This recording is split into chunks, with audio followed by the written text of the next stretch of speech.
do make sure that you have been saving throughout your entire project. Photoshop will not automatically save your changes, so you're always going to have to go in and save.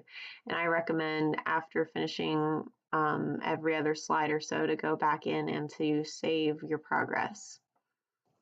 All right, let's open up Photoshop. Go down to your Start menu. And if you don't see all your apps, there should be a button that says All Apps off to the side that you can view it, or you can type it down here or search for an alphabetical order. So type in Photoshop, and you're going to click the app. It'll take a moment to load. Go ahead and go up to File, and we're going to click on New, give it a name, and make sure that it's in film and video. So if it's not in film and video, scroll down to where it says it, click it, and go and click OK. If you still don't see the timeline, make sure you go into Window and go down and check timeline so it shows up. This is without and this is with. These blue lines are giving us an indication as to where it's safe for if it was viewing on a television screen, where you would want your animation to fall within. And now to begin animating, you're going to go into Layer and go down to Video Layers and click on New Blank Video Layer.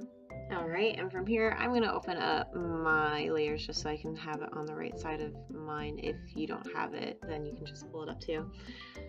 So what we are going to do is we're going to go over to the little menu button up here in the upper right of the timeline, and we are going to go to Set Timeline Frame, and right now it should be around 30 frames per second. We're going to bring that down to about 15 frames per second.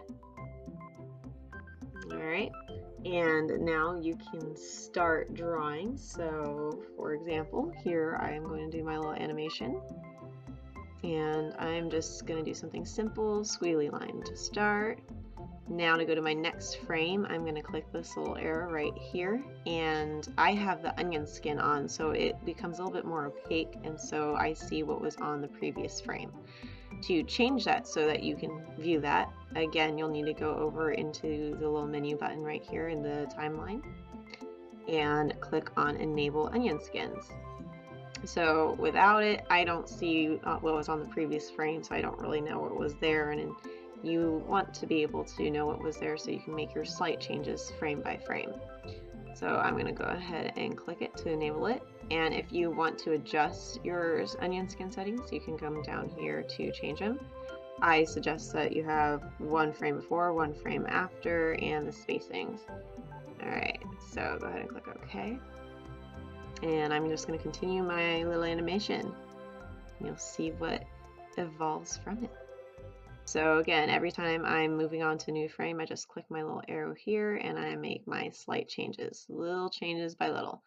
15 frames will go by really fast.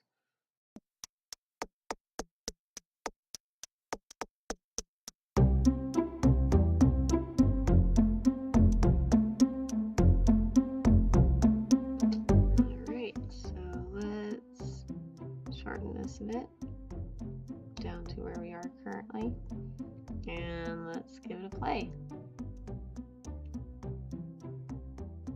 Alright, so now when I'm actually playing it, I don't want to see the onion skin. So there we go. To see it loop, I go into my little settings right here and loop the playback, and let's see what happens. Yay! It keeps going over and over. My flower is growing and my son is happy.